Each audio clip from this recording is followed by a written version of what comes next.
Welcome back to my YouTube channel chronicles by Dil. दोस्तों, आज की इस वीडियो में मैं आपको एक ऐसी बात बताना चाहता हूँ जो इंडिया पाकिस्तान के साथ चाहता है। दोस्तों, अगर आप ये सोच रहे होंगे कि सीज़ फायर हो चुका है या जंग बंदी हो गई है या इंडिया आमादा हो गया है इसके ऊपर कि पाकिस्तान के साथ नेक्स्ट जंग नहीं करना चाहता, दोस्तों इसमें काफ़ी ना एक झोल है। दोस्तों, वो इस किस्म का झोल है जिस पे यकीन नहीं किया जा सकता कि वो किस वक्त तक किस पलट पर जाए, यानी किस तरफ जाए। वो एक ऐसा झोल है। दोस्तों देखिए, बात यह है कि अगर पाकिस्तान पे इंडिया अटैक करता है तो उसका जवाबी कार्रवाई में इंडिया पर पाकिस्तान को अटैक करने का बिल्कुल हक है, जिस पे उसने किया। ऑपरेशन सिंदूर के जो एक रद्द-ए-अमल में पाकिस्तान ने जो जवाब दिया, उस पर इंडिया को लगी हुई है मिर्चें। अब जो उनके सहाफ़ी हैं, अब जो उनके मेजर गोरेवियार हैं, जो भी हैं, वो गलत खबरें, वो उनकी ये जो उन्होंने ये एक वार के लिए एक को कहे ना कि वो खुद चाहते हैं कि वार करें। कहते हैं कि आसिम मुनीर को मैं ये करना चाहता हूँ कि वो हमारे मिलिट्री पॉइंट्स पर अटैक करे। अब किया अटैक, मज़ा आया आपको आपकी चीखें निकली। हमें जी रावलपिंडी से चीखें मौसूल होने चाहिए, हम देखना चाहते हैं वहाँ से। अब चीखें कहाँ से आ रही हैं दोस्तों? इंडिया से आ रही हैं या फिर पाकिस्तान से आ रही हैं दोस्तों? अब मैं आपको जो मेन पॉइंट बताना चाहता हूँ, जिसमें पाकिस्तान पहले तो पाकिस्तान फ़ौज का हम दिल खोल के जो है वो उनको शाबाश करना चाहते हैं। उन्होंने इतना अच्छा एक ऑपरेशन किया और कामयाब ऑपरेशन किया, जिसमें 40 जेट्स पाकिस्तान के कामयाब ऑपरेशन करके वापस लौटते हैं और इंडिया को एक बेहतरीन तरीके से एक जवाब दे के आते हैं। हाँ भाई, ईंट का जवाब पत्थर से मौसूल करो और पूरी दुनिया में अपनी बेइज्जती को ज़रा कबूल करो।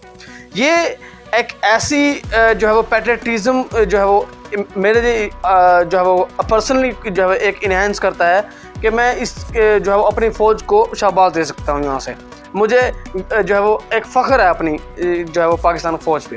अब बात यह है कि क्या पाकिस्तान पे इंडिया नेक्स्ट अटैक करेगा या नहीं करेगा। दोस्तों, अब जिस तरीके से पाकिस्तान ने एयर जो लाइन्स हैं वो बंद की हैं, आप अगर ख़बरें सुन रहे होंगे तो लेटेस्ट न्यूज़ में यही है कि पाकिस्तान ने एयरलाइंस को बंद कर दिया है, चाहे वो नेशनल नहीं हो चाहे वो इंटरनेशनल नहीं हो। तो दोस्तों, अब ये क्यों हो रहा है? क्योंकि पाकिस्तान का खुदशा है कि इंडिया हमला कर सकता है। सीज़ फायर का मतलब ये तो नहीं होता। सीज़ फायर का मतलब कि बिल्कुल अमन होता है। अब अमन होता तो ऐसा क्यों होता? दूसरी बात, जो इंडिया अपने ब्रह्मोस मिसाइल को रिन्यू और जो है वो टारगेट करने की कोशिश कर रहा है, जो उसको दोबारा से जो है वो टैकल करने की कोशिश कर रहा है, क्यों कर रहा है? और दूसरी जो है वो तीसरी बात, जो इंडिया अपने बॉर्डर्स पे फ़ौज तैनात कर रखी है जिसने, और वो बिल्कुल रेडी है अटैक के लिए, और जो ड्रोन हमले हो रहे हैं, इसके अलावा जो सबसे बड़ी मैं बात करना चाहता हूँ कि सीज़ फायर मेरे ख्याल में तो नहीं हुआ, क्योंकि इंडिया चाहता है कि दोबारा अटैक हो। ये मेरा तज़िया है, मेरा मानना है, ठीक है दोस्तों। अब बात यह है कि इंडस वाटर ट्रीटी को उसने कहा मैं उसको मुअत्तल करना चाहता हूँ, यानी मैं उसको आगे करना चाहता हूँ। मैं इंडस वाटर ट्रीटी का जो मसला उसको ख़त्म नहीं करना चाहता। अब इसका क्या मतलब है? जंग को रखना, बरकरार रखना। अब अगर सीज़ फायर हुआ होता दोस्तों, तो ऐसी चीज़ें हैं, ऐसी खबरें, ऐसी जो है वो खदशात हमें जो है वो नज़र ना आते और हम समझ रहे होते यार अमन हो गया। अब ये अमन नहीं हुआ दोस्तों, मेरे हिसाब से अमन नहीं हुआ। इंडिया एक ऐसा मक्कार और एक ऐसा बुज़दिल हरीफ हमें मिला है ना, जो रात की तारीकी में हमले करता है, और एक ऐसे उसकी मीडिया जो प्रोफेशनल मीडिया, मैं तो हैरान हूँ।